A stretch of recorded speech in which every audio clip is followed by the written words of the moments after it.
Our next speaker is an internationally recognized expert in the study of crop circles, and she's worked with and studied with the other top people in the field, Nancy Talbot, which you've probably seen on TV all the time, and Jeff Wilson. She's lectured around the world on this topic. She's a graduate of the University of Arizona with a bachelor's degree in textiles. As we mentioned earlier, she's an award-winning documentary film maker. She was nice enough to give us the copy of the film on Travis Walton. She's also a state director for MUFON in Pennsylvania. Section director, state section director. State section director. People will chop my head off. I tell you, we need some kind of director here in Maryland because we ain't got nothing, but that's a different story. And she's come all the way down from Pennsylvania to be with us today, making her inaugural appearance for Mysteries of Space and Sky. Please welcome Jennifer Stein. Thank you. Thank you. It's a real pleasure to be here. I have wanted to attend this conference and haven't been able to, so it's a real honor to be invited to speak. So thank you, Peter, and thank you for all of the help and support, the wives, the friends, the husbands who help make this conference possible. I don't know all of you yet, but it's a real honor to be here. I'm just going to give two quick plugs as well. One for MUFON. I agree with Chase. It's one of the most unique organizations with people volunteering to do things. Although I'm a trained field investigator, I've stepped forward into MUFON almost 20 years ago to do a unique area of service, and that's public education and outreach. So I started doing programming at a public library on a monthly basis about 18 years ago, and I continue to do that on a monthly basis, and I support conferences. I was, of course, the chair of the most recent MUFON symposium that happened in Philadelphia. I learned so much. It's a humbling position. Since I do documentary film work as my profession, I don't do field investigation because I don't want there to be people feeling compromised. Not that I'm a famous filmmaker, I'm far from that, but if I show up on the scene and people want to stay anonymous, it doesn't fare too well for MUFON. So I do not do field investigation work, but I do a lot of other support things in the background, including that effort for education and outreach. I've been behind the establishment, writing a business plan, financing, and helping to initiate MUFON Television, which if you don't know about, it's a new streaming channel. It's been up for about a year and a half, almost 2 years now. We are archiving symposiums and lectures much like this, so if you want your footage, Jim Graypeck, to be on MUFON TV, let me know. I'll make arrangements for that. My programming in Philadelphia is up. Phoenix MUFON's programs are up. All of the symposiums are up. So you saw a couple pictures of Luis Elizondo speaking. If you would like to see his talk, I think it's up for free right now at MUFON TV.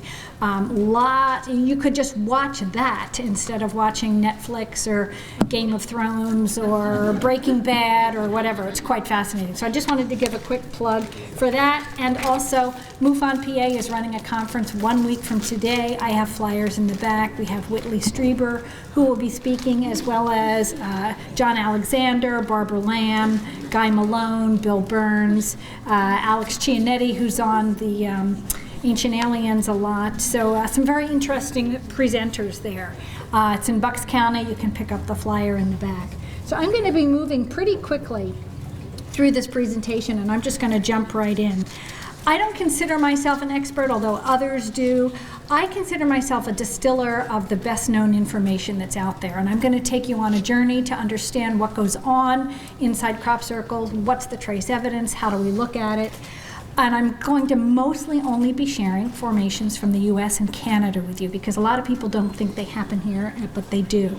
There seems to be a correlation, possibly with something going on geologically, which we'll be addressing. They tend to appear near ancient mounds, and we'll look briefly at that and a little bit about the mound culture.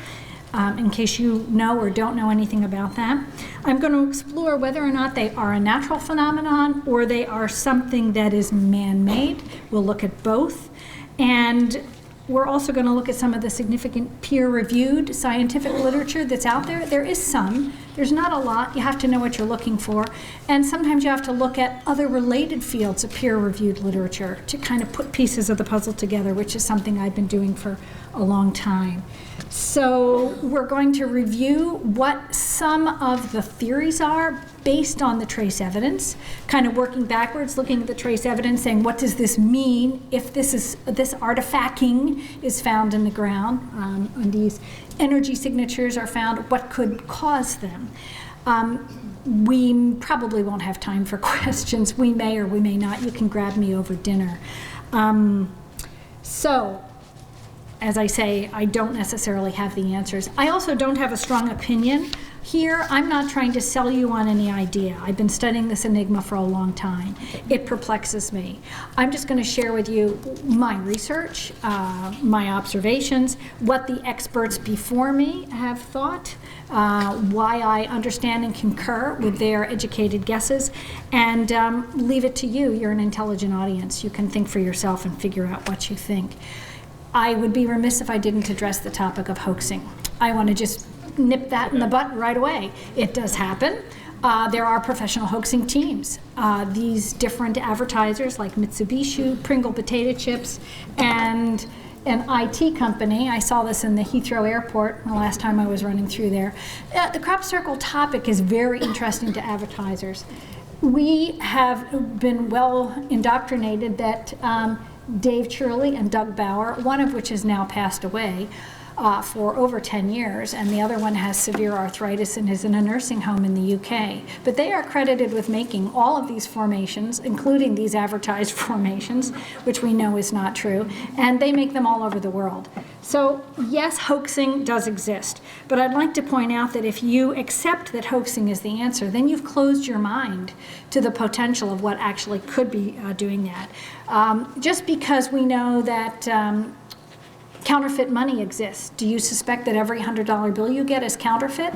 Of course not. So I think we need to keep an open mind on this topic. This is a quick little film clip I'm just going to share with you of Gary King. He's an English researcher and a friend of mine. I had the pleasure of speaking at the Rendlesham Forest Conference, one of several that have happened, with Peter Robbins on the anniversary of that event. Sorry, not on the anniversary, and during the summer we spoke. And then I took Robert Salas, a well-known author in this field, also has been involved in MUFON, and his wife Marilyn through some crop circles, and Gary King joined us. It's just a little quick clip. There's a little bit of wind interference here, but I think you can hear Gary speaking.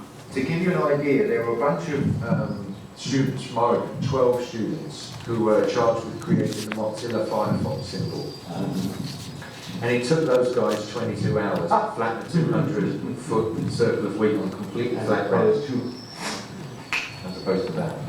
So he says, as opposed to that, and snaps his fingers. He's been present when some formations have happened, literally right in front of him. So I always like to rely on eyewitnesses. There have been numerous ones, including Nancy Talbot. So we do have firsthand accounts, although it's rare. So hoaxing, as you said, advertising teams, as he's witnessed, do exist. And then there's another phenomenon going on as well. We have to look historically back in time to know that these have been happening for a long time. Shakespeare actually wrote about them in his literature. He referred to them as you were visited by the mowing devil, or you had a fairy ring in your field. Andy Thomas is credited with tracking down this original block print, which you see often in different magazines and articles. It actually exists. It's in the British Museum.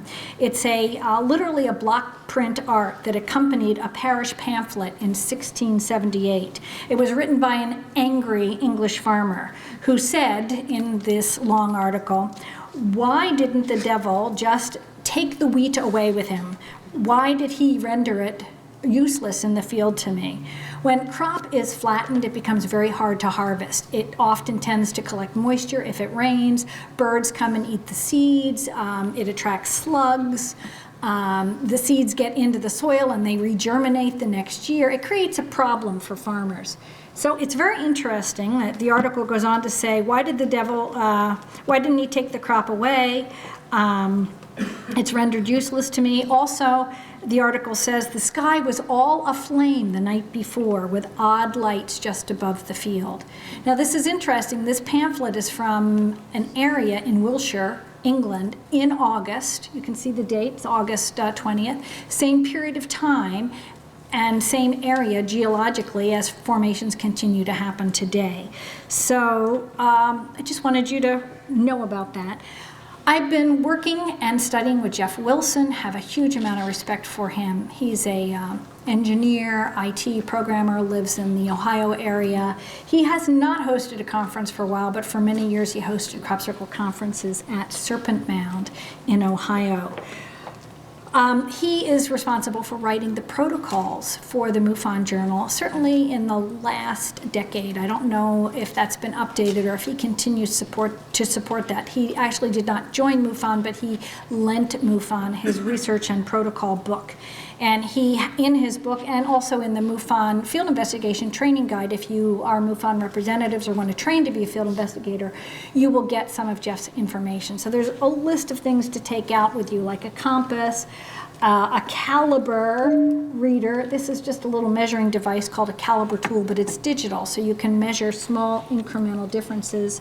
A tri-field meter reader, shovel, going on with a list of things like toothpicks, tape measures. Both digital and analog cameras are important. When artifacting occurs in your camera, it occurs differently, but if you have time code in both those formats, you can compare them together. And of course, a magnet becomes very important. This is just a quick story I'll share with you. One of my first crop circles I got to go into and research in England with Ruben Udiarte, who is I think a state director in Northern California. Ruben and I were on a trip together. So this formation here as a heart was made by a gay couple wanting to get married in a farmer's field. They paid the farmer to have a wedding in his field and to destroy that amount of crop for their ceremony. They made that on Thursday. There was a big rainstorm Friday into Friday night. The skies cleared on Saturday morning and they showed up for their wedding. And this was in the field next to it, and the farmer was furious. He said, that was not there the night before when the sun went down. What do you guys think you're doing? I gave you permission to make one formation, one, not two. I got to go in this and examine this. Quite fascinating, right? This is like a computer grid, highly complex. This is a picture on the ground. This is a picture in the field I took. Quite complicated. So I got to go into this with Nancy Talbot. Briefly, Nancy is the founder and director of an organization you can Google up online called BLT Research. It's sort of a loose affiliation between a few people. Herself, biophysicist William Levengood, and also another gentleman named John Burke. Both John Burke and William Levengood have now passed away. So Nancy manages this by herself. But she was a music producer. She had a background in science. She went to the University of Maryland and also Harvard. And she actually worked in a science lab in Cambridge as her full-time job. So she had a real appreciation of scientific methodology and became interested in this subject. And I would say she really spearheaded the research too. Let's see, can I move ahead? Oh, I see, the arrows came up. So this is a little film clip of us working together in this field. She's getting permission from the farmer right here. And this is us, Ruben on the ground here, and another gentleman named Dan Loeb. Dan is actually taking crop samples, taking them right by the roots. We wrap them up in newspaper and we label them. Crop sample 1, sample 2, sample 3 from inside the formation. Ruben is getting soil samples, putting it in little bags. So we take soil and crop from the identical spot, label them and plot them on a graph. That's a little expulsion cavity. Then you can see the soil samples and the crop laid out. Then at the end of the day, I'm trying to go back and collect all of these. That's me in the field. Notice Silbury Hill right here behind me. We're going to talk a little bit about ancient mounds. This happened right near an ancient mound. This is a grueling job, let me tell you. You're out there at 6 a.m. I couldn't carry all the soil, so I shoved it on my belt so I could carry it all, right? You pack this stuff up and you ship it to William Levengood. It's grueling. Not many people want to do it, and you usually spend your holiday in England doing this. This is a quick example that formations have been plotted around in the United States. Jeff Wilson is responsible for this. This is about a 120-year archive he created. He has not updated this as yet. I'm hoping he will soon again. Just people think that they don't happen in the United States. So we're going to look at a lot of formations that have. Just looking at this data, some people are into data, they like graphs. It sometimes can be misleading, so I always tell you, don't be intimidated by data and take it apart and be open-minded about it. So this is from 1883 all the way up to 2008. Obviously, there's a peak or a spike that happens right around 1986 to 1989. I'm not actually sure if that peak represents the onset of the digital age, where different news article places, newspapers were digitizing things that they were doing. It was easier to archive and go back and find a lot more references to crop circles, or if that's correlating with something else, like maybe sunspot activity and things like that. So data can be misleading. Don't let somebody say crop circles are on the rise. We don't actually know if they are. Maybe they are. This is another way to look at the data of appearances of crop circles by state. It can be, overwhelming, but Ohio is at this end, New Mexico is at this end.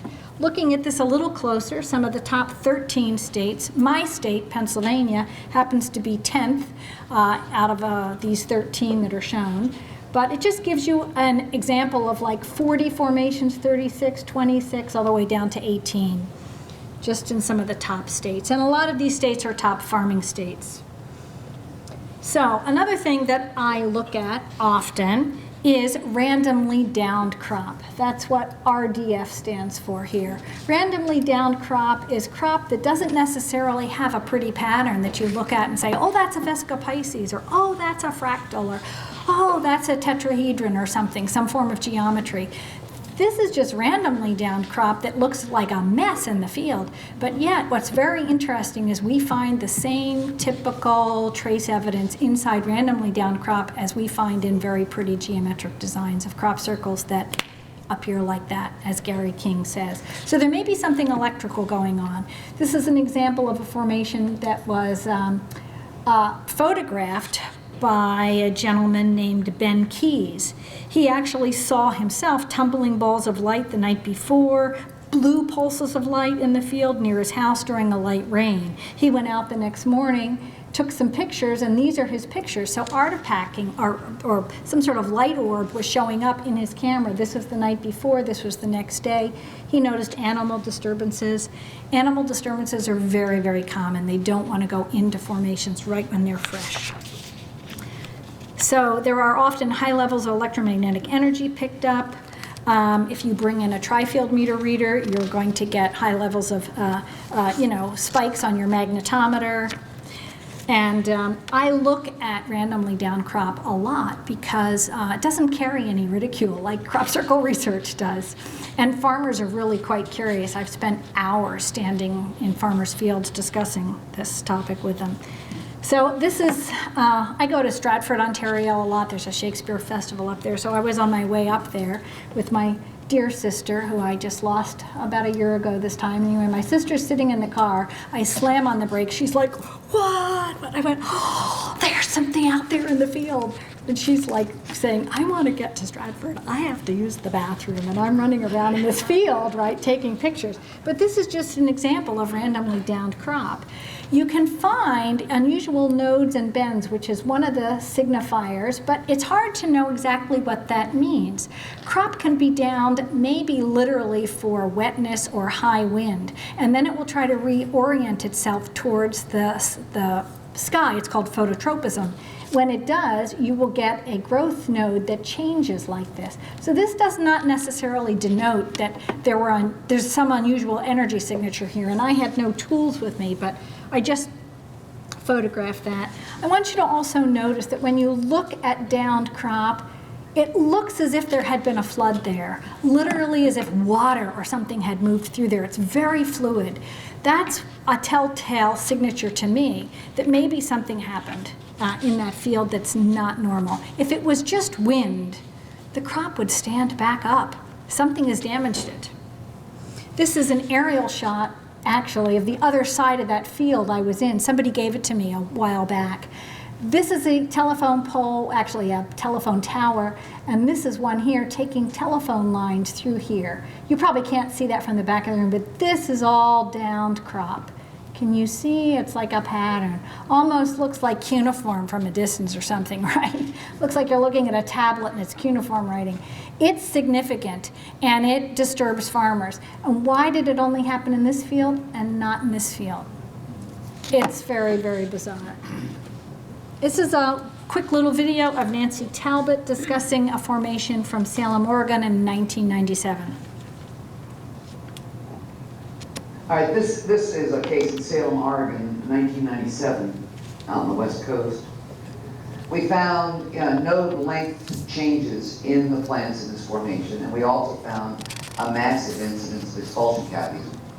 The controls in this case were taken away from the formation in this direction and away from the formation in that direction, out into the standing crop. What we discovered was that we had significant node length changes inside the formation, and we had these expulsion cavities.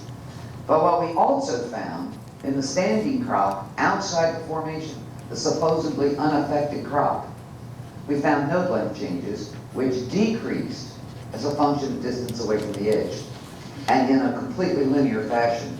Those are the controls taken north and south. The node lengths are decreasing the farther you get away in the standing crop. So that just gives you an example of the way the data is organized. When we go out, we plot on a map of the actual geometric shape. We plot where the sampling takes place, and we mark each sample. So what's interesting that she points out is something known as the Beert-Lambert principle. Basically what it means is if you have a little caliber and you can denote various changes, say in the expulsion cavities you were just looking at, and you measure them and they increase or they decrease in relation to the geometry, and you plot it on a map and you can draw a straight line on it, well, you've got something significant there. We're not looking at causation. There's no proof of causation. We're only saying, well, something created some significant data. We don't know what yet. This is also a good example. You probably can't see it from the back, but if you were looking through those with, say, a flashlight and you held them up to the light, you could see right through these nodes. Those are the fluidus-like part of a plant. So this is a formation that looked like this in June 2007 from Arkansas. It was wheat. Jeff Wilson, in honor of William Levengood, created a quick analysis he calls L-NEAT. It stands for Levengood Node Elongation Analysis Test. And it's a quick way to look at nodes, measure them, and see whether or not something unusual had happened in that crop. So here you can see inside this formation, the downed crop had nodes that were maybe roughly 8 centimeters long, I think, right? And then, of course, the controls, the standing crop outside here was only about 4 centimeters.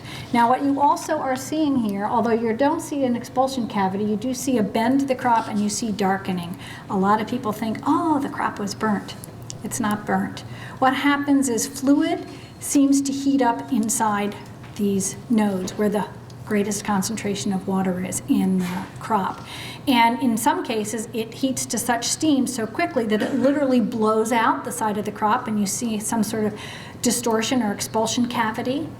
And the fluid, even if it doesn't blow out the crop, the fluid is forced out through the cells of the crop and the node elongates. The fluid on the outside of the crop attracts insects. Those insects leave behind bacteria, and you have a fungus known as necrosis. It's not really a sign of burning. So here's another formation from July 4th, 2003 in Mayville, Wisconsin. Art Rantala was an eyewitness who saw this formation appear during a rainstorm. He was actually sitting on his porch having a cup of coffee. It was not dark, but coming towards evening. And he said he observed the crop wiggling and then all of a sudden falling, and he saw then shadows in the field. It happened very close to the road, and his house was just on the other side of the road. He said it took 12 to 15 seconds. He saw no lightning, no whirlwinds, no UFOs. Jeff Wilson went out with Roger Surgeon to examine this, met with Art Rantala.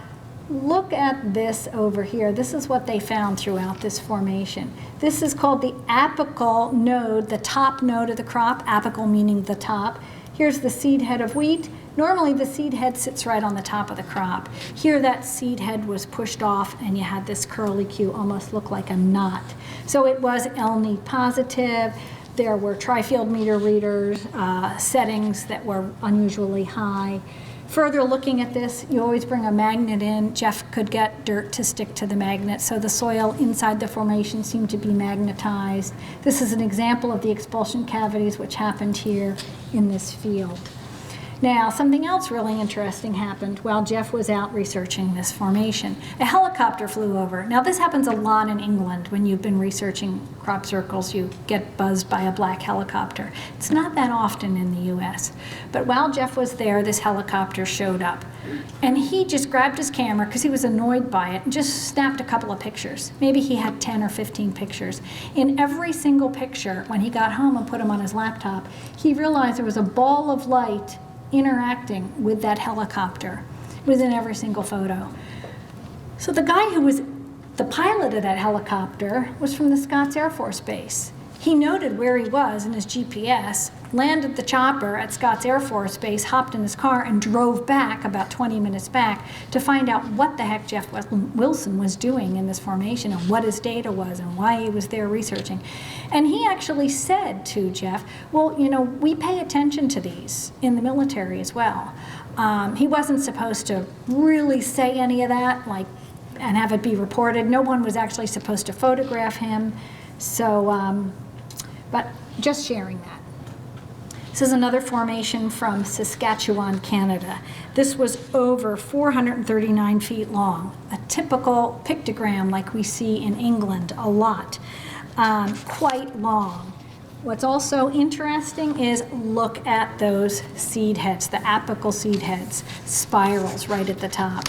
Men in with boards, Doug and Dave, God bless the one who's passed away, right? They can't do this. Something was going on in that field. Now it's interesting because this happened along the same period of time as the other formation we just looked at, that I think Ken Keyes or Art Rantala had seen. So you see artifacting in completely different countries, completely different, regional areas, and sometimes completely different crops. So something else to point out about this August 8th Revenue Saskatchewan formation is this is a drainage ditch which appears right along the field. So we see a lot of cases water near the field. Possibly this is an ancient mound or a spring. This is definitely some sort of geologic structure here. I noticed when I backed out, and I saw the picture big and I saw the picture small. This was given to me by Linda Howe. That's some kind of stone spring there. You can see because it's very green. So there's usually water, there's often limestone in the soil. These are geologic things that show up around ancient mounds and also where crop circles are. Here's another formation I got to go into myself in Hensel, Canada. This is right near Stratford, Ontario, which is a large Shakespeare festival. So this is a drainage ditch. This, what you're seeing in the ground, is where seed didn't germinate and it ran off because water was traveling through the ground quickly to get to the drainage ditch. So it's the lowest part of the field, you know that, where the drainage ditch is. This is a large geometric formation which appeared, and the farmer was nice enough to leave and allow a lot of people to go in and see it. And like quite a lot of people went into this one. So we find very similarly in a lot of formations that we explore, a number of them have power lines in the field. Here's a power line, there's another one here, there's another one here. You can't see it because I enlarged the picture, but 3 standing power towers in that field taking a power line through there. They appear near creeks, ponds, drainage ditches, or underground aquifers, or where there's limestone in the soil, near the or lowest part of the field and near ancient indigenous mounds. We're not quite sure why that correlation takes place, but it does in many cases. That's just a close-up of the geometry. Here's another formation which happened in Holmesville, Ontario, about 20 minutes from Stratford. I also got to go into this one. Happened on Bert and Joanne Van Mars Field in the middle of a rainstorm. It's like a series of fractal circles, and the smallest one was about 5 feet. This was about 55 feet. It happened at night during a rainstorm, I think I mentioned. There was also a cell tower in this field, you can see here, and a power line running through here. So 2 things here. This back here, I asked them, well, what's that structure? Because a lot of ancient mounds are just grown over. They said, oh, we don't know, it's a hill, we can't farm it, we couldn't afford to move it. It's got a lot of rocks in there. Some people say it's an old Indian mound. There's lots of mounds that we don't know what they are anymore, unfortunately. So I actually have a little video of this one. A friend of mine went in it and filmed it and gave me his footage, but I'm going to scrub through it because we don't have time to watch it all. So bear with me here. Hopefully you won't get too dizzy, but I want you to get a sense. Sometimes the circle of the formation is not actually in the center, but you can really get a sense as if you're walking through this, right? Can you see that differentiation in crop lay from where the crop is laid to, you know, the crossover from one circle to the next? Just want you to get a sense of that. Sorry, I know you're getting dizzy right here. You can close your eyes for a minute. He turns all the way around here. Now, this last one, his wife is sitting in here meditating. This is what I want to show you. You're going to look at her head when I release this play button. He goes here. Whoops, let me backtrack a little bit. Okay, right about here. Watch as he pans back to her head. Loop, did you see that? Well, look again. I'll show it to you again. Loop, one more time. I should completely stop it, although it's tricky to stop it, but I can't stop it. This ball of light flies off the back of her head. They didn't even know this until they posted it online.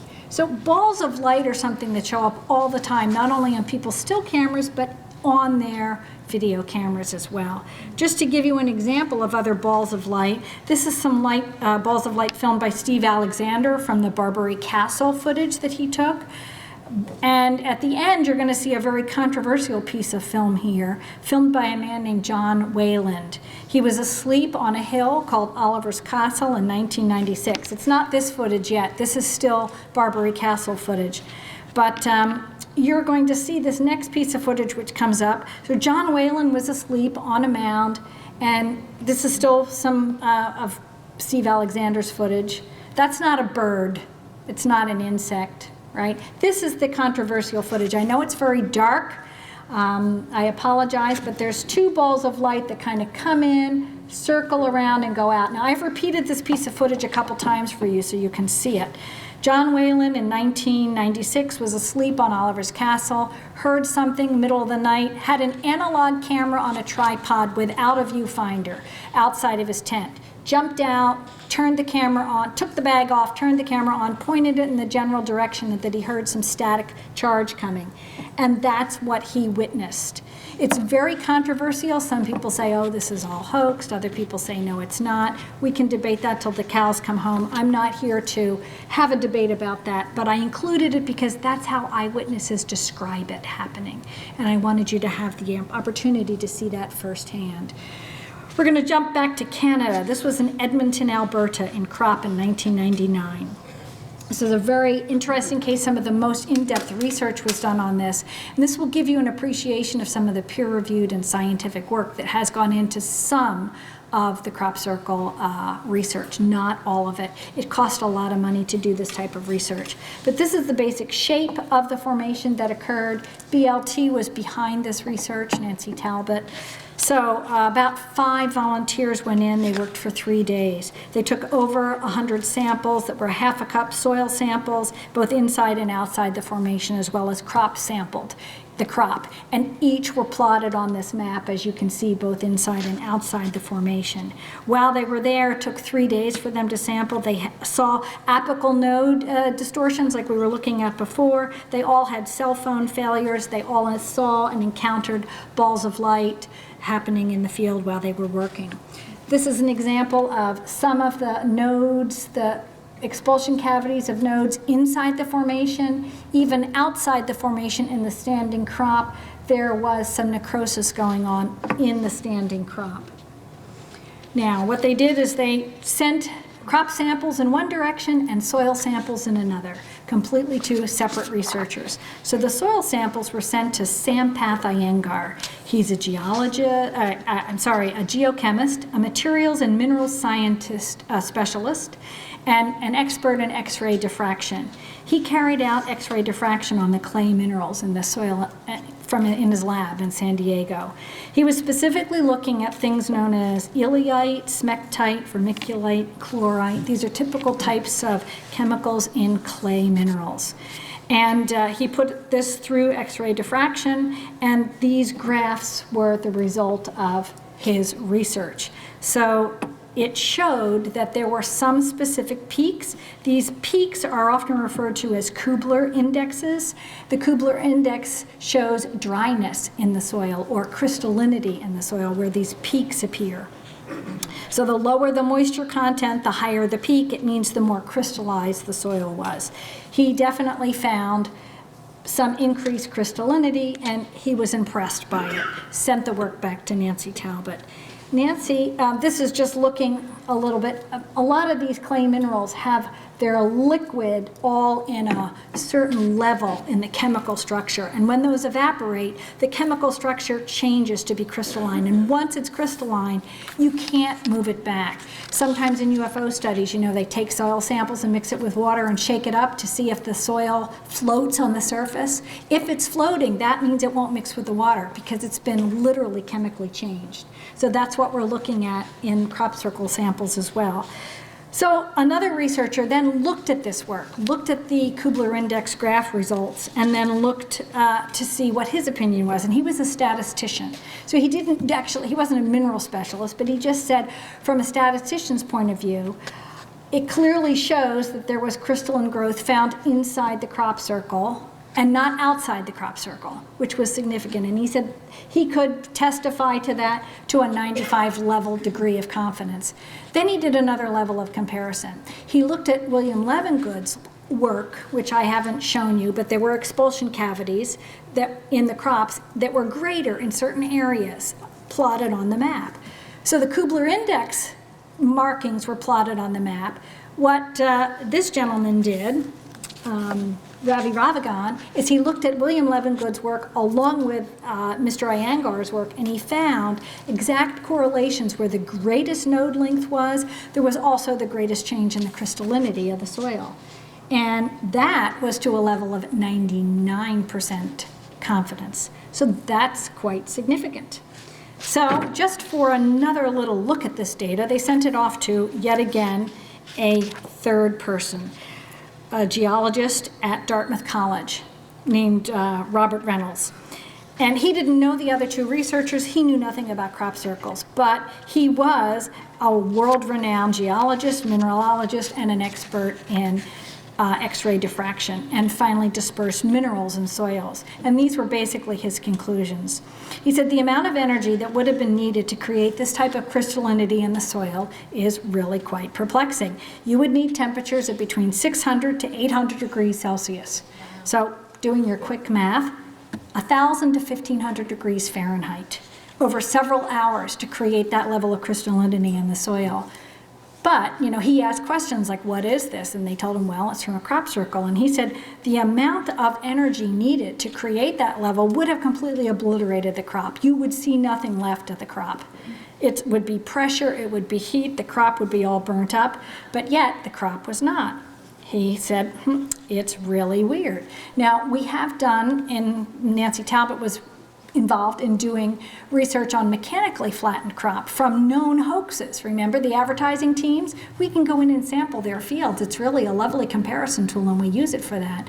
You don't find this kind of data. You don't find crystallinity in the soil. You don't find expulsion cavities and blown nodes inside the advertisements. So it's perplexing. So I asked the question, okay, could some sort of energy signature be coming out of the earth, coming from the bottom up, like some sort of reactive, before earthquakes, we sometimes say or hear there is like a plasma discharge on the ground. Is there something going on between the ionosphere, the atmosphere? We don't know. These are other typical things we find, what I call artifacting. We find, this is a grasshopper in Saskatchewan, Canada, melted to a stem. These are flies completely stuck to a stem. These don't fly away. These were in a lab. They got rolled up. They got sent to Janet Ossenbard, and she's in Holland. She sent me this photograph. So it's perplexing. Jumping back to Ohio, this is a wonderful large geometric design that appeared near Serpent Mound. Looking at another picture, I flipped it around for you just because it's nicer to look at it from that view. So this happened within 2,000 feet of an ancient mound called Serpent Mound, right alongside of a creek, and during heavy power outages and a heavy rainstorm. This is what the soybean crop expulsion cavity of a node looks like. It's a little different than you see as like an expulsion cavity in wheat or corn or barley. Oh, well, just to show you also, there's a comparison there. Obviously, that's outside the crop. This is inside the crop. Same sort of necrosis going on as well, bacteria growth. So this is a look at this formation that occurred. Here's the creek, here's the road, here's some cars, okay? You can see you could put a car inside these little tiny dots. That's how big this thing was. Okay, further looking at Serpent Mound, this sort of shows you can't really see the geometry, certainly in the back of the room, but there is the formation. This shape seemed to point right towards the head of the snake. And if you've studied Serpent Mound, which I'm showing you next, you will see that the geometry almost looks like the top of Serpent Mound. Isn't that interesting? This is an artist-enhanced drawing. Now, there's also a river that happens right here. It's called the Scioto River. This ancient mound certainly has lunar alignments. It has planting alignments. Jeff Wilson was very active in getting this noted as a World Heritage Site because a builder was about to bulldoze it and put an apartment complex in here a couple years ago. We don't know who built this mound. That's a whole nother PowerPoint presentation. Another formation from Ypres, Louisiana, and this one is really, really fascinating to me. But the farmer, let me back up a little bit and let you look at this formation. I don't know if you can see it from the back of the room, but the formation appears because the crop is shorter than other crop. There is no downed crop here.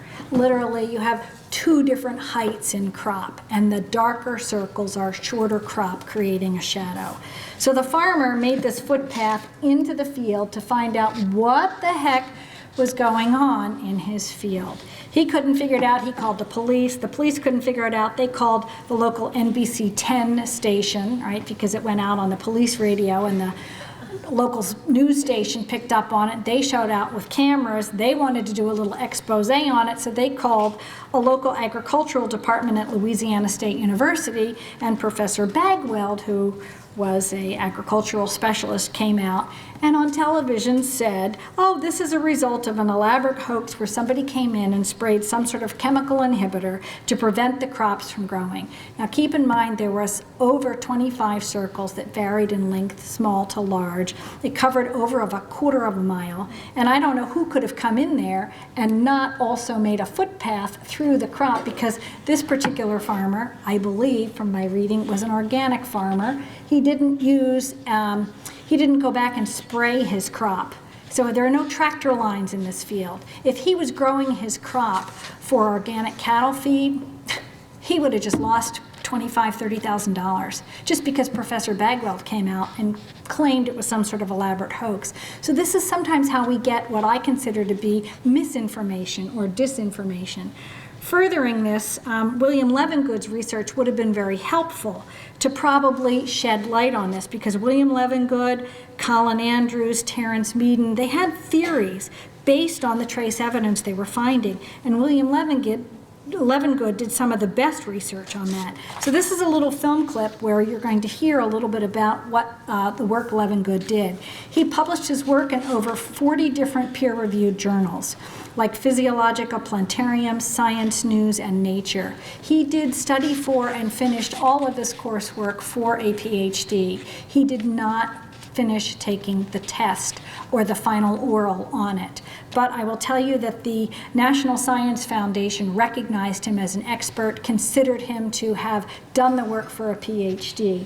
There's a lot of controversy over that because people called him Dr. Levengood when he had actually never got the doctorate part. The university wouldn't give it to him because he hadn't done the orals. But this is a little film clip where Nancy's going to discuss the research that he did in his home exhaustively over like 30 years, doing seed germination studies.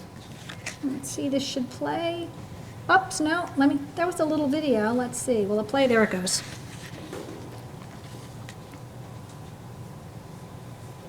Oh, well, maybe it's not going to play. Okay, we're not going to hear Nancy. Sorry. So what he did is he created this little device, which you can see, called an electron avalanche machine. It's a shame that little clip didn't play because it's quite good. Discussing his work. But what he would do is he would put seeds in a germination chamber and grow them for 12 days. And he would discover that some seeds grew faster than other seeds. Formations that occurred when this crop was really young, the seeds were somehow, they wouldn't completely germinate, or they wouldn't germinate with any kind of robust activity, or they would be very depressed in their growth. But crop circle seeds that came from formations that happened when the crop was strong or high, like fully mature wheat or corn or barley, those seeds would generate twice as fast and with a higher uniformity than should be naturally known. So Levengood began to suspect that something to do with electrical charge or magnetic field affected these seeds or these crops. And he invented this equipment called an MRI, or MRI stress guard, with John Burke. So what they would do is they would literally take mature seeds and they would electrify them. They would literally jump around on this thing with charge jumped through them. Then they would set them aside in a box, right, and let them recover for about 3 weeks. Then when they germinated them, they would see the same abnormal, fast, uniform growth that you found in the seeds that came out of crop circles. And he felt that we could improve crop output in our country without having to use chemicals like we know some big corporations are doing. So he patented this device, and it was called MRI Stress Guard. His research could have been very influential in understanding what probably happened in this East Mississippi formation. But, of course, it was never consulted. Now, there's an ancient mound right near here, and I'm going to briefly jump into showing you some ancient mounds. When you get to Poverty Point, this is a plaque you see. What looks like a tooth from the back of the room is insignificant. It's a walking path that you walk around. What you want to pay attention to are these series of mounds that look almost like a sound wave. It's in some on an iPhone and on a Macintosh computer. It's what you see when you get internet. You see those bars. It looks like a sound wave signature. Here it is on the ground. Can you see what's left of this mound? And here's a river that runs right through it, much like the river at Serpent Mound. This is the river right here, a bend in the river. We don't know much about the ancient mounds, but formations happen all the time near them. So this is from Chillicothe, Ohio. This is the formation that appeared in the ground. Here's a blow-up picture of it. This is the river running right through here. These are power lines running through here. What you see in the ground here, white here and white here, it's an example of limestone chalk in the soil. So there's a natural underground chalk aquifer here that the river, of course, runs through.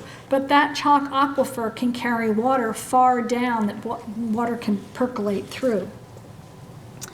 And this area is where some ancient mounds were. Just in this adjacent field here and following over here were these mounds that Squire and Davis from the Smithsonian excavated and dug up very interesting copper geometries out of in the 1850s. So while Jeff Wilson was exploring that geometry you just saw, that had unusual node bending, what we call, Leavengood node elongation analysis test was quick. He had electronic abnormalities, double bends. This is what his cell phone was doing. His cell phone says, and you probably can't read that from the back, but it says move away from any interference and recalibrate your phone by waving it in a figure 8. So it shows you wave your phone in a figure 8 because it could not calibrate north and south, right? It was the magnetic field lines it wasn't able to pick up. So on this side it's 1.3, right? And on this side it's 3.2. Just to show you an example of what sort of things, what artifacting, I call it, happens inside formations. This is another formation from Miamisburg, very near an ancient mound. This was in corn. I'll show it to you close up. This is what it looked like. I talked to a guy that went into this. He said, Jen, it happened in the middle of a rainstorm. When I walked in, there was mud all over my boots. I got into the formation, and he's a builder, and he said, he was like banging on the table. He said, it was like drywall. He's like putting his knuckle. He said, you can't put your knuckle through drywall. You couldn't put your knuckle through the soil in there. He said the soil was bone dry. All these other things, Jeff explored this one. Of course, it had typical things, expulsion cavities, magnetic soil that stuck to a magnet, and it was near this ancient mound, known as the Miamisburg Mound. It's one of the largest conical mounds we have in our country. We like to think it was built by the Idina culture. That's another PowerPoint presentation. Has a bunch of steps up one side. I'd like to compare this very quickly to one in Silbury Hill, which I pointed out I was standing in front of when I was exploring the grid pattern with Nancy Talbot. So these two mounds, slightly different in height, but remember Squire and Davis dug this one up and put it back together. I don't think they got it back together very well. Both steps up the side. They both have like water moats around them. Look at them from the air. Don't they look identical? In fact, if you just showed me one or the other from the air, I couldn't tell you which one. This is the United States, this is in England. Just going on with some other interesting earth mounds, circular mounds. These are in the United States. Licking, Ohio, it's a large circular mound here. This is taken in snow so you can really see it. So when there's an earthen mound, I'll just describe it. There's usually anywhere between a 4 to a 10 or 12-foot ditch, which is cut out of the ground. Then that soil which is taken out of the ground is humped over into like a hill. And you could literally walk up it and walk back down it. And it can be anywhere from 3, 4, 5, 6. I've even been on mounds that, are like 10 feet high and then back down, or upwards of 70 or 80 feet if they're just conical mounds. There are pyramidal mounds. There are shapes of octagons, hectagons, different geometry shapes like this. Now these are in England. This is huge. There's a whole town in here. This is a road that goes through here. These are buildings.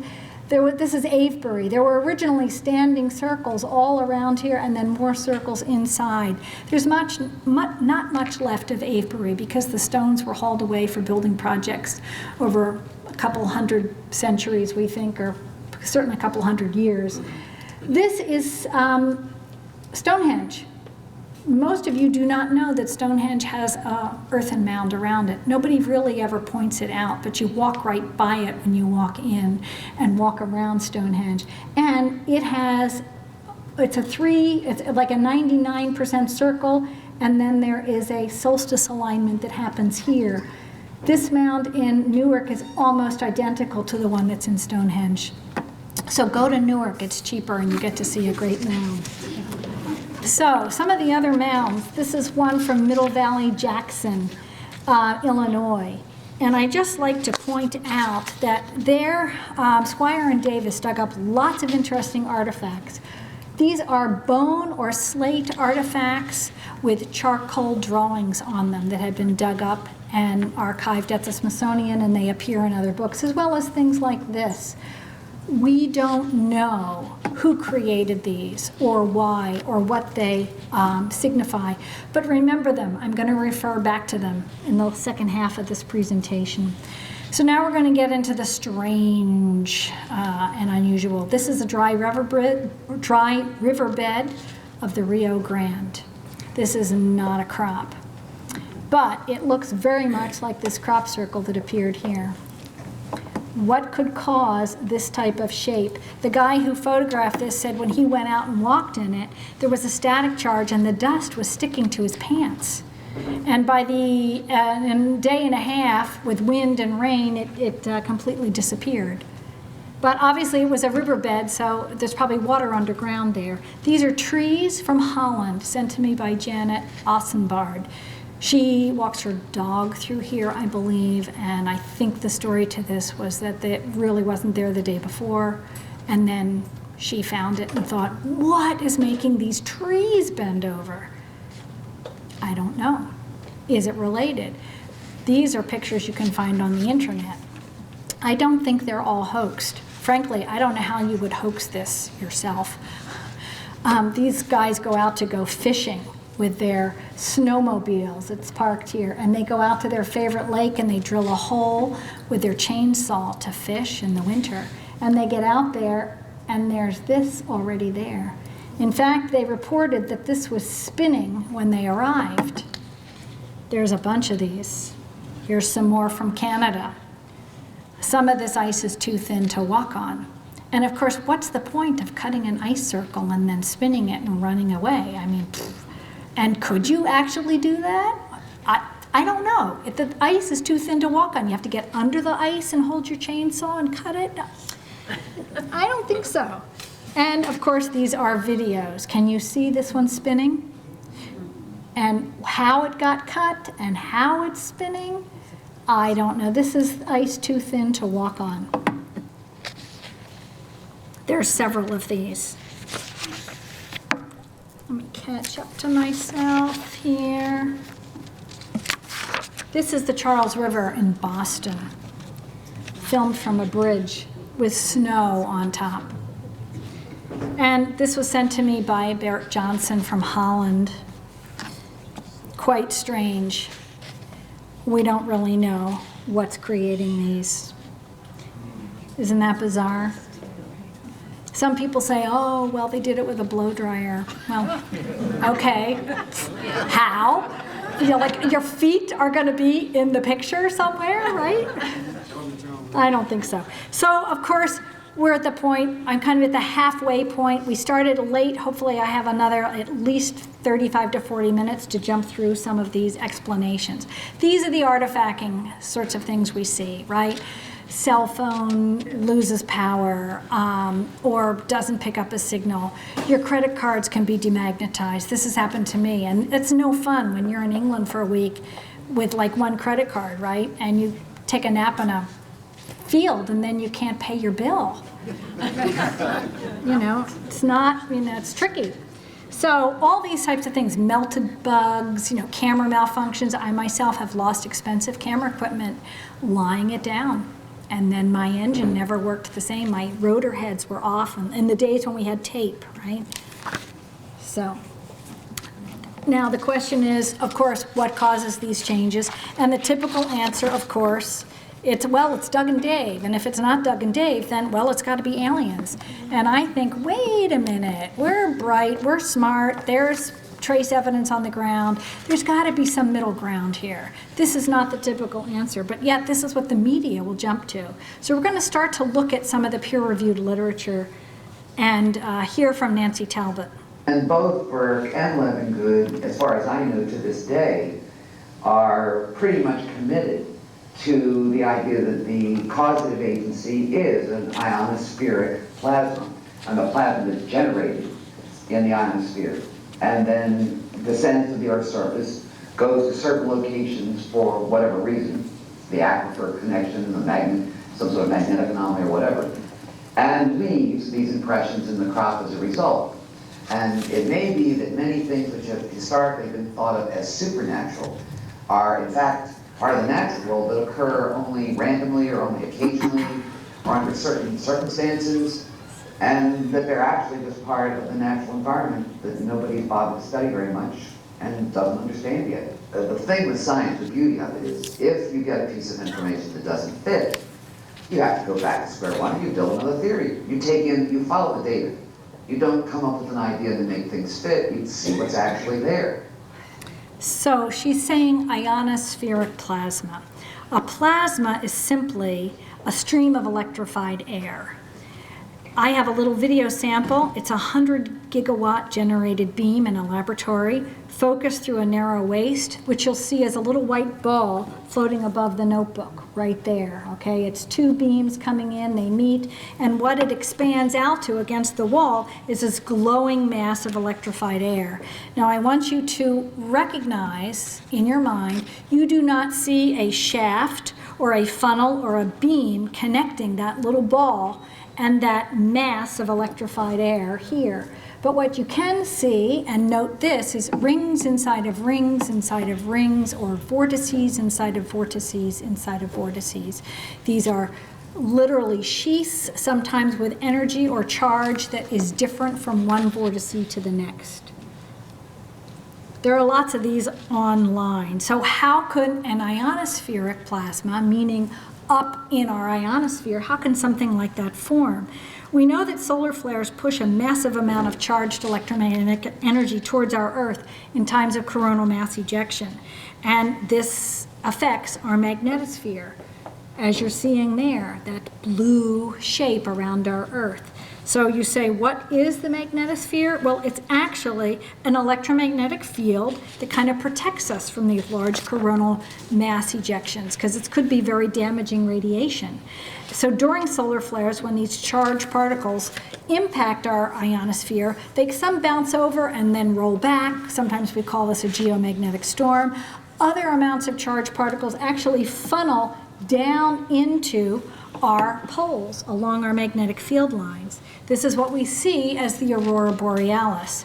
Some people understand it, other people do not. So what's happening in the aurora borealis is these highly charged particles, free electrons, are hitting one another. They jump into higher valences because they're excited. As they slip back down into lower valences, they release a glow or a photon. Depending on the different chemicals, that's what we see in different colors in the aurora borealis.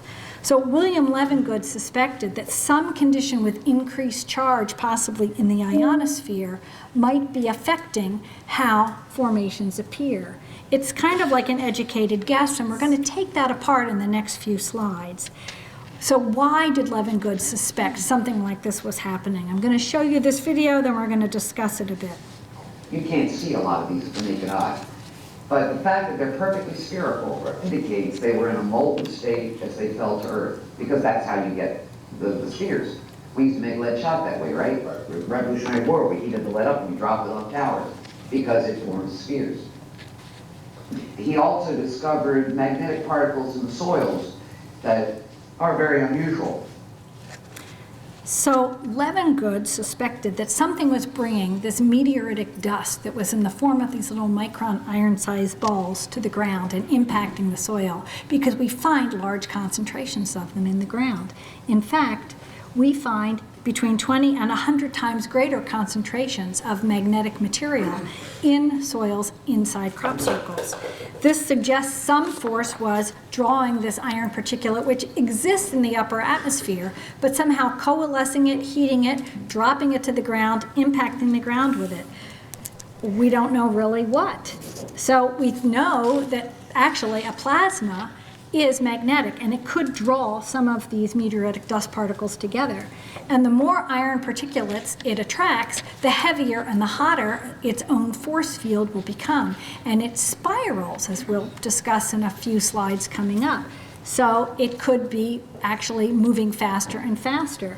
Aquifers and certain geologic structures like limestone that can generate a charge in them as well, and water that generates charge. When you're swimming and there's a thunderstorm, right, or somebody sees a bolt of lightning, they pull you out of the pool because they don't want you to get electrocuted. Well, we know water carries charge. So possibly some sort of aquifer could be drawing something we don't see, like a plasma energy vortex of some sort, carrying these particulates into the ground. If so, this could describe or explain why soil sticks to a magnet, why you have electromagnetic field distortions in the ground, why cell phones and credit cards get demagnetized. So what possibly would they look like? Berkelen currents and sprites is what they're often referred to as plasmas in the upper ionosphere. They've been reported by pilots, but only in the last 10 years have they really been photographed and filmed. So these are often referred to as electrical discharges in the upper ionosphere that coalesce into energy spirals. These are termed and named Berkelen currents after Kristen Berkelen, who first discovered them, but this is some photographs of what they look like. This is a little film video I'm going to let play. So obviously this is a speculation, it's not a tested theory. Atmospheric plasma sprites resemble lightning. Now keep in mind with lightning, only 25% of it actually discharges to the ground. Most of it is cloud to cloud. Prior to a lightning strike, there has to be a leader of charge that first comes up from the ground that meets with a leader that's coming and arcing down from the sky. When these two leaders meet, then literally a circuit is completed, and that's when you see and hear the lightning that actually flashes. So during an electrical storm, we know that there's a continual fluctuation of charge that goes on between the upper atmosphere, thunderclouds, and between the clouds and the ground. Well, plasmas have non-visible waveforms like microwaves, terahertz waves, infrared rays, UV rays, and X-rays. The question I ask is, can these non-visible ionospheric plasmas be drawn to certain geologic areas like aquifers, conductive limestone, and if so, do these areas act like batteries or capacitors, building up charge over time that then comes back from the surface?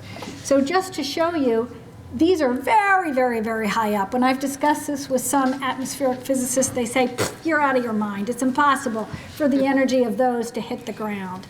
But it's non-visible.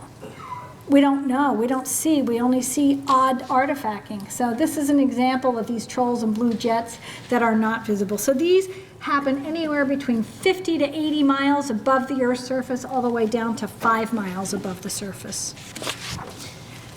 So, there's another phenomenon which happens on a regular basis, and that has to do with the ionosphere. We know that the ionosphere gets large during the day. This is this area here. As the sun comes up, it grows and gets thicker and thicker and thicker during the day, and this is what bounces radio waves. Whoops, sorry. You can see the radio waves bouncing across the surface here during daytime hours. But what happens at night is very interesting. I'll jump ahead here. Now you can see the radio waves. I always forget what I put in my videos. Sometimes I move too fast. So those are shortwave radios. But at night what happens is the ionosphere shrinks and gets very, very thin. And those same radio waves bounce again off of it, but they travel much further around the curvature of the Earth. This is a well-known phenomenon you yourself may know, where you can be in Canada and pick up a radio station in Virginia, at night because the high ionosphere. Well, what I suggest or ask is it possible that in the early morning pre-dawn hours, before that ionosphere moves back down towards the surface, it's a wave that happens, literally. Every 24 hours, that ionosphere pushes down, then goes back up at night, then pushes down, then goes back up at night. Well, what's interesting is these, crop circles are appearing 3:30, 4 o'clock in the morning, right during this time change, right when the ionosphere is pushing down. And when the ionosphere pushes down, it puts a static charge on the ground. It's very subtle, but it's literally like a rolling wave. So imagine the waves of an ocean rolling in along the beach. Flip that around in your head. There's literally an ocean of electric charge that's happening and rolling across the surface of the Earth. You never know it, you never think of it. The sun comes up and goes down, and it's not something that really affects you. But if you have subtle things going on with geologic things in the ground, maybe something is happening. So, jumping ahead here, this is a short little video clip about aquifers in England. 95% of English crop circles happen near and around the largest green sand aquifer in the world that runs from one end of England to the other. So we'll just watch this video quickly and then I'll make a few comments. It's something like 93 to 98% of the formations do in fact occur over this chalk and or green sand aquifer. As the summer comes on and there's less and less moisture and rain, the aquifer recedes. And as it does, it sinks down lower. As the edges of it recede, you get a strong electrical charge set up in the ground because the water percolating through the chalk creates this charge. As the summer goes along, you see the charge increases. The lower the aquifer is, the farther the water has to travel through the chalk, the greater the electrical charge. The numbers of crop circles cluster along the edges of the aquifer also. This is something we see in the United States as well. And I'll also point out that when water percolates through an aquifer like this, just through the natural process, electrons get stripped off of those molecules. So you have an instability, ions, positive and negative ions that are separated looking to re-grab or rejoin one another. And this could actually further exemplify, like in August in the dry season, what's actually happening with the crop circles. There could be some natural phenomenon, or there could be a combination of factors at play. I've been, I'll just briefly mention, going to Electric Universe conferences, studying with Walt Thornhill, David Talbot, lots of plasma physicists from Lawrence Livermore labs and things like that. Most of this science is, like over my head, but I do have a Bachelor of Science. I do have an appreciation and a respect for science. I'm reading the work of Gerald Wolfe right now, who's written a book called The Fourth Stage of Water. It's really quite fascinating, deals with what keeps clouds afloat, the electrical charges that moisture has and water has, and how it's reactive. So maybe my next presentation will have more of that in it. So plasmas, I'll just share, can act like microwaves because they emit electrons. Well, electrons could be emitted from aquifers as well. They will self-isolate, they will nest themselves into spiral vortexes, forming rings inside of rings or sheaths inside of sheaths, right? And they will have spiraling electrical charges, and they will pair together, as we will see. And this is what's going on in the ionosphere with plasma spirals when we see them. That's what we were looking at in the earlier photographs. So these are some computer-generated models of plasmas, and of course a computer-generated plasma, just sharing for you visually what I'm talking about. These are extremely powerful force fields. So I'm not going to spend a long time on Christian Birkeland. You can look him up, but he was the first one to observe these coming off the sun. He described what they looked like, how they operated. He was the first one to predict what the aurora borealis was because he took a globe, painted it with phosphorescent material, then took pictures of it so the world could see. His work was ridiculed. Everybody called him, a lunatic. He didn't know what he was talking about, that it was impossible to prove. 50 years after his death, most of his predictions were proved when the U.S. Navy sent up a magnetometer into space and measured high latitude electromagnetic fields. And this is what pilots now use to fly with. So this is a great example of just because there's a phenomenon that you're observing as a researcher and we don't yet have the terminology or the technology or the equipment to measure it, doesn't mean you shouldn't pay attention to your observations, and you can't let ridicule stop you. So some of his other photographs, this shows outflow of energy coming from his globe, and that's inflow of energy. So I've spent some time with this book over the last 2 years. It's Anthony Peratt. I learned about his work from geologists that I've traveled with to Göbekli Tepe and some other places. A really wonderful man. Blanking on his name at the moment, it'll come to me. Robert Schoch, excuse me. So Anthony Peratt has done some fascinating research. I highly recommend any book you want to read, but this one is specifically about plasmas. He works at the Lawrence Livermore labs, and he teaches in many university settings. These are photographs from his book about the types of laws that plasma spirals obey. This is a Biot-Savart law. It talks about how plasmas will pair together in pairs.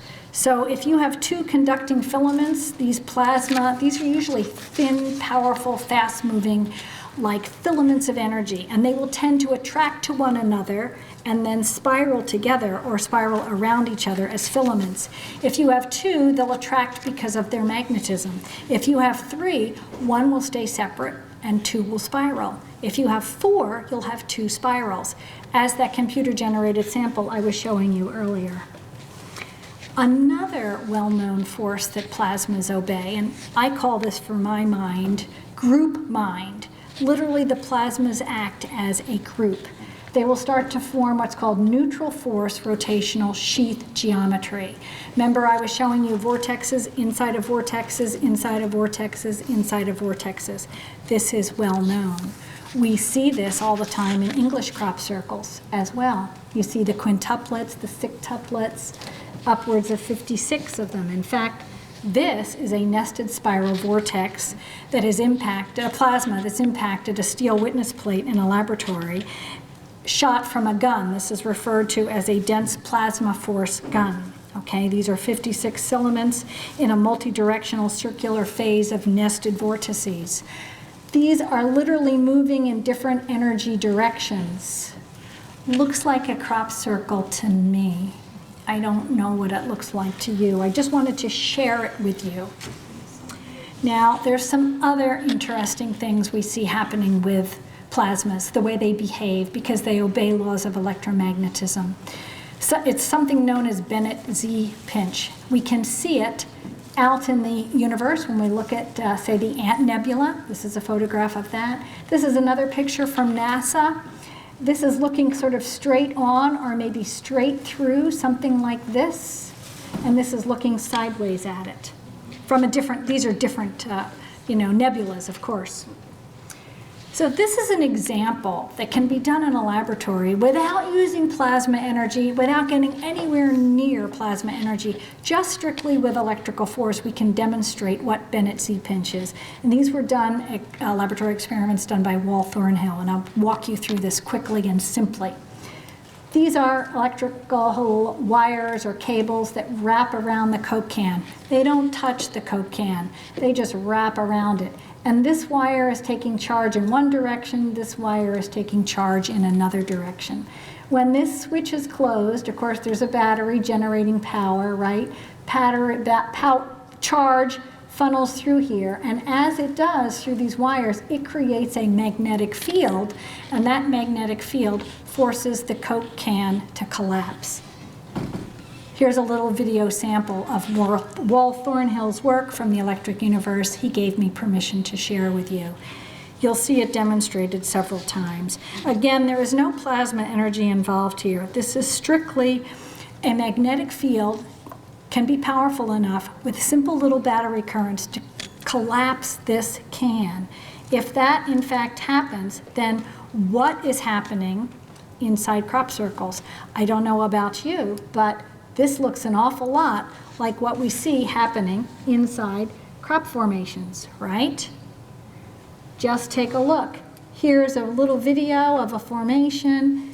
Remember I said, look at those stone artifacts, or those slate artifacts that were done by indigenous cultures that built the mounds. Looks an awful lot to me like they may have had some awareness of something unusual going on.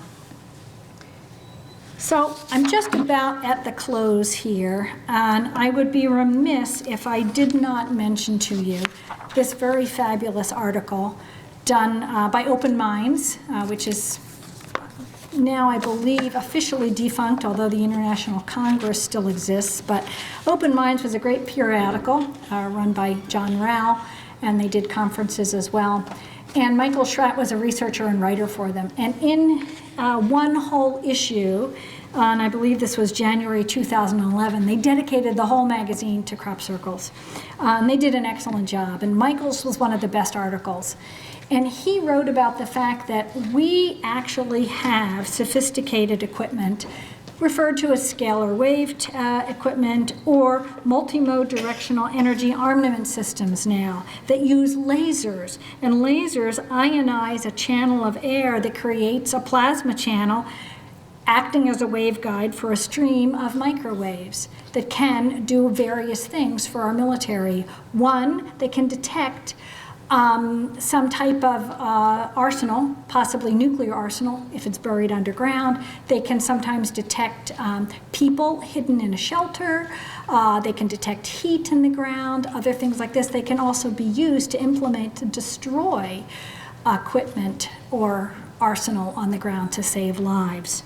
So we know that these things exist, and they can exist from low-powered vehicles, or I should say low-altitude vehicles equipped with multimode directional armament systems. They can dispel a charge from about 1,000 feet in the air down on the ground. So if this is in fact what's going on, and this is involved in making crop circles, then who was making them in 1678? Right? It's a big question. So, is there an ET component? Well, I don't know. If there was an intelligent group making them back then, who knows? Maybe it's natural, or maybe there are natural conditions that can be easily harnessed with laser technology if there's an aquifer underground or something like that that's going to react with plasmas. Maybe it's part of English tourism or something. I really don't know. Let me tell you, there are stories out there that float that are as complex as you can imagine. So just a little confirmation of that. That sounds far-fetched, but I have two sort of confirmations of this, which are anecdotal, but might be significant. Paul Laviolette, wonderful physicist, spends most of his time in Greece now, but is originally from Schenectady, New York. He's written a number of books. This is one of them about pulsars. He doesn't really discuss crop circles that much in it, but he threw a crop circle on the cover, as he told me, because it would sell the book. But he does, in one, couple pages in the end of his book, he mentions a story. In 1990, Princeton University hosted a conference. It was the Society for Scientific Exploration, and their keynote speaker was Jean-Jacques Valesco from the French Space Agency. Now, Jacques Vallée was his translator because Valesco's French was his natural language and his English was pretty poor. So he gives this great talk on a variety of things, and at the end, somebody asks a question. And the person says, do you have any clue or any idea what's involved in the making of crop circles? And Jacques Vallée, who's translating, is listening to what Jean-Jacques Valesco is saying. He says, oh, yeah, we know, we understand. It's involved a Mylar platform up in space, and we use the scalar wave technology, and it's well known, it's top secret, it's a microwave beam technology. Well, Jacques Vallée didn't even translate it. He just said next question and moved on, because he didn't want to get in trouble for translating something, because Jacques Vallée had some relationship with the military and the government. He was involved in the very famous film called Close Encounters. So there was a woman in the front row who spoke French, and she recounted the story back to Paul Laviolette, because Paul is a French speaker as well. So Paul and I share that in common. Whenever we get together, we chat a little bit in French. I thought that was really interesting. Now, you still may think, well, that sounds far-fetched, but I had the chance to ask Jacques Vallée when he spoke at Open Minds a couple of years ago. And sure enough, he says, yeah, I was there, I remember. He said, I don't completely remember the exact combination of things, but he said, I did translate. So he wasn't even going to go on the record and admit it, but he said, yeah, I was there, and I translated for him. So, sounds far-fetched? This was in the New York Times, August 11th, 2015. Admiral, what is his name? Admiral Cecile Haney, who was in charge at that point of the Space and Defense Symposium that was happening at Huntsville. He said that and this was just a basic article, the nation's missile defense community came together this week to bring forward current and future capabilities and concepts that will make our world safer. It is the development of unmanned air-based Mylar platforms with directional energy lasers for intercepting multiple missiles, as well as defense against cruise and non-ballistic missiles. Basically, it's an improvement to upgrade our system sensor architecture for better discrimination in space, sea, air, and ground. So there you have it. These types of equipment exist, and they can channel, microwaves into physical matter to affect change on it. So I'm going to close here just by making a few comments. There are many things that I did not address in this presentation. I tried to fit like 115 slides in like, under 90 minutes, which is a little bit of a trick. Is there a connection, and there may be, between plasmas and consciousness? I belong to IONS. Edgar Mitchell founded this group to kind of bring together scientists and study consciousness, and they have an office in Petaluma, California. They do a lot of work with ESP and things like this, and often they find that the brain lights up in different parts of the brain with 2 or 3 different psychic people, even if they're separated by thousands of miles apart. In fact, Edgar Mitchell first did the most long-distance research when he went to the moon. He was doing psychic experiments with people here, well-timed on a 24-hour clock. And the result of his work and the former work of IONS and the ongoing work of IONS shows that the brain lights up. Well, is that some kind of plasma light that's happening, or is consciousness somehow tied to light?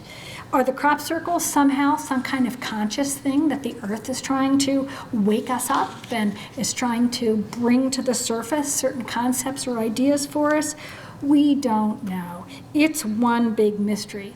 But people are sensitive right before a formation happens. Those that have been present during eyewitness accounts say that their hair stands up, animal disturbances happen, cows moo, dogs bark, things like that.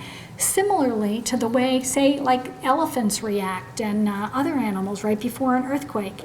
Does it have something to do with a heightened amount of positive ions in the ground? It may well. I'm going to open the floor up to questions if we have them. We may not, because we've been running a little late, but I'll defer to Peter. Do we have time for questions or not? Well, People can ask them during dinner of me. yes and no. Okay.